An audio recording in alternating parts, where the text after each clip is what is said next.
And good afternoon, everybody. I hope you are doing well. I am getting on here to do the forecast for March 11th through the 20th. And let's get right to it. So, we have this very beautiful, dreamy, and intuitive new moon in Pisces on March 13th of 2021. This happens at 5:21 a.m. Eastern Standard Time, and I will explain more about that in the next newsletter. Then on March 14th, it's time to spring forward for those states that do that. My state doesn't, but I know a lot of states do daylight savings. I am thrilled that we don't do it here because I'm always off for a couple of weeks after the time change. So it's kind of nice to live in a state that does not do that. All right, and then on March 14th, we have Mercury, the planet of communication, that's going to move right into Pisces. And this is going to make many of us prone to not speaking as clearly. So it's important that we talk and communicate slowly and get our words across correctly. This is also going to make us feel a little more artistic. And those with a lot of Pisces in their chart, the intuition will be spot on.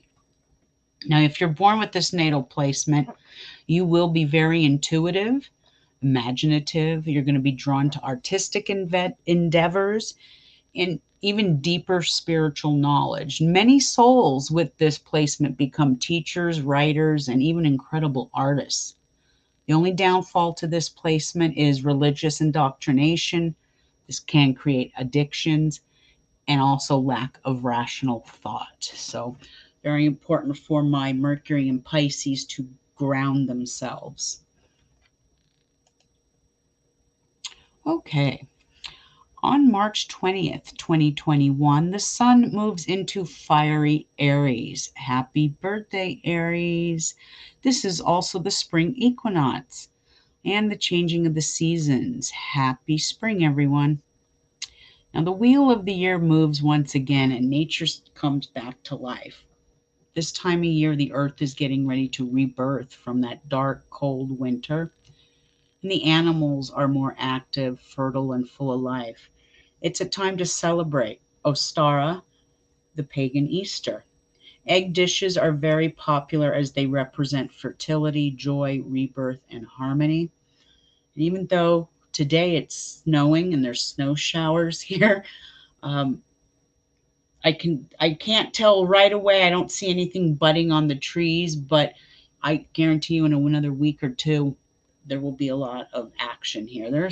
I see a lot of birds um, preparing, but we're still in a little bit of winter here in my part of Arizona. So, but happy spring to all of you.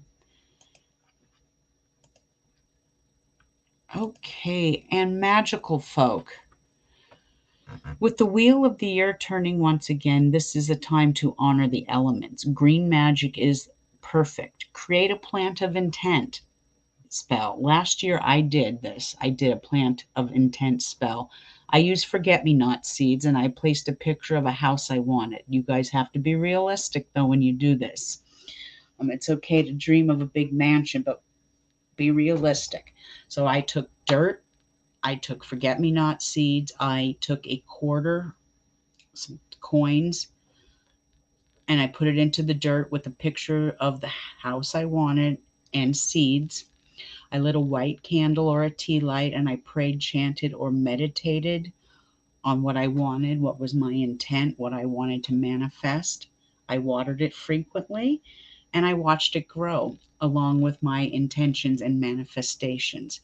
Now, my plant of intent is still going strong 1 year later, and I actually have it here in my house. So maybe before I have to go and get some potting soil this week. So before the 20th, I might come back on here and I will show you how to do a plant of intent. It's really a cool spell. Anyone can do, and I really enjoy it. It was really fun to do. So that is your forecast for the next 11 days. It's short but sweet. Um, I'll put more detail into the next newsletter because that is the new moon forecast coming up. And I'll put in a lot more detail. This one was a little more just short and sweet. So that is about all I have to say. That is your forecast for the 11th through the 20th. And I'm wishing all of you a great day. Be safe out there and blessed be. Ciao.